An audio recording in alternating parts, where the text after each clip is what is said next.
Teen Deviant starts off to a commentary by Amin Sayani. As the camera moves through Calcutta's streets, the pretty Nanda finds herself, as she sees it, being followed. The man, Dev Anand, has been sitting in the bus beside her, and has bought a ticket for Dalhousie, after she's bought one, and has now even followed her into the boarding house where she lives. At this point, Nanda loses her temper and yells at Dev, threatening to call the police. Instead, her shouting attracts the attention of the boarding house's owners, Mr. Pinto, Harindranath Chattopadhyay, and his wife, Ruby Myers.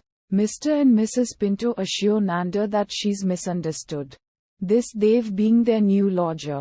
Nanda is sheepish and embarrassed, but Dev forgives her readily, with a remark quite apparently aimed at her, though he's in his room and she's in hers, watching each other only through a gap. Within a couple of days, they're good friends. In fact, Nanda is pretty much in love with Dev. He flirts with her, is nice to her, even goes off on a day trip into the countryside with her. Meanwhile, Dev starts working at Merry Musical Stores. His boss, I.S. Johar, flies off the handle when Dev turns up late on the very first day. But one day, I.S. Johar happens to come across a poem that Dev's written and is so impressed that he quickly forgives Dev and all his shortcomings and prays that Dev's poems will soon get published. Hopefully, some of Dev's subsequent fame will rub off onto Merry Musical Stores too. One evening, Dev's sitting on a bench in a park when a passing car goes hurtling through a puddle, and Dev is liberally splashed. He calls out to the driver Kalpana, that something's fallen off her car.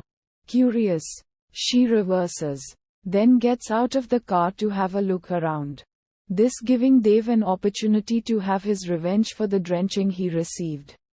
He's been fiddling with a hosepipe all this while, and now turns it on her, leaving her wet and furious. Even worse, when she gets into her car and tries to start it, it won't start. Soon, a bunch of stragglers gather around. Instead of helping her, they spend all their time ogling at her and passing comments. Finally, Dev takes pity on her and offers to attend to her car. The engine kicks in immediately, and Dev takes it upon himself to drive her back home. She makes it quite clear that she doesn't want his help, but Dev insists, and leaves her with no option but to agree. By the time he reaches her house, having draped his coat over her wet and shivering shoulders, this mysterious lady is rather more kindly disposed towards Dev, though she doesn't show it. However, when he's gone and she's changing her wet clothes, she looks fondly down at his coat and sees his notebook of poems sticking out of the pocket. She goes through it. Uddharan Chinn. Next day, I.S. Johar has a piece of very good news to share with Dev. His book of poems has been accepted by a publisher and the first proof copies have arrived. I.S. Johar sends out copies to some of Merry Musical Stores' clients. One of these is the wealthy and influential socialite Radharani, Simi Grewal. Simi receives a copy of Dev's book of poems and is completely bowled over by them. Dev happens to come to her home to deliver a piano and tune it for her while she is reading his book. And Dev owns up to being the poet. Then, a couple of days later, a lady resurfaces in Dev's life. The unknown woman to whom he had lent his coat.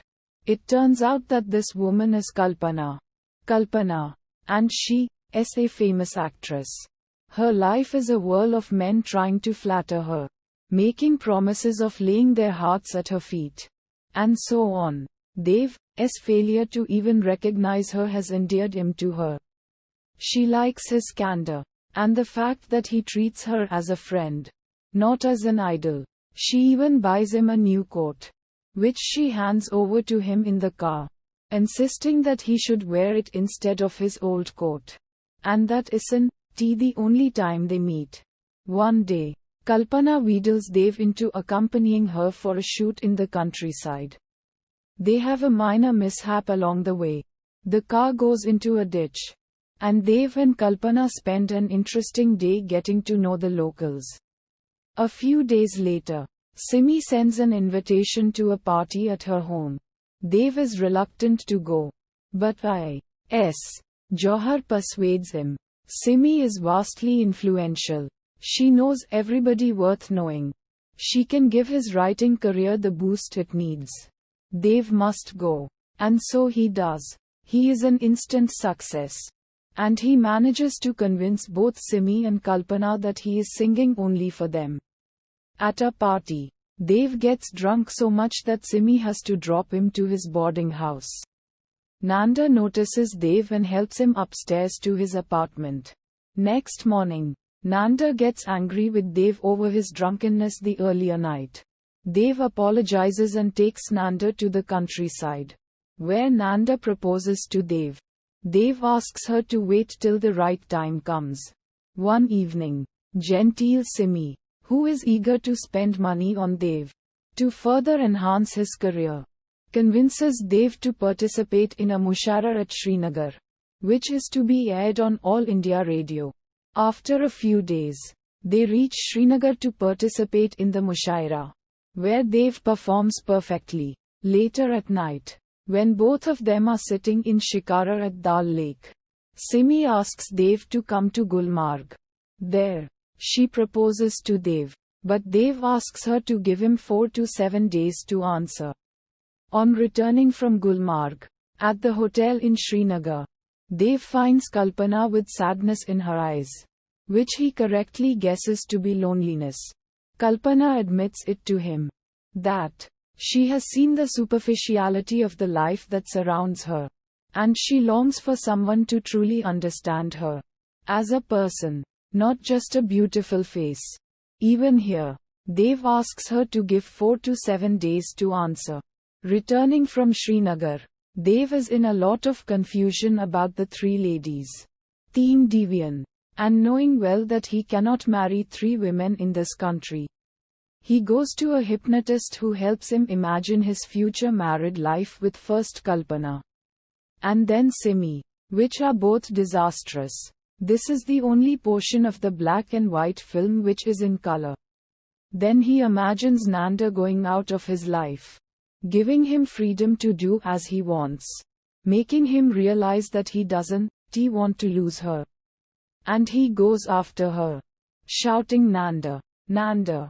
He then wakes up out of the hypnosis, and a confused and uncertain Dev becomes sure and finally makes up his mind and chooses Nanda as his life partner. Uddharan.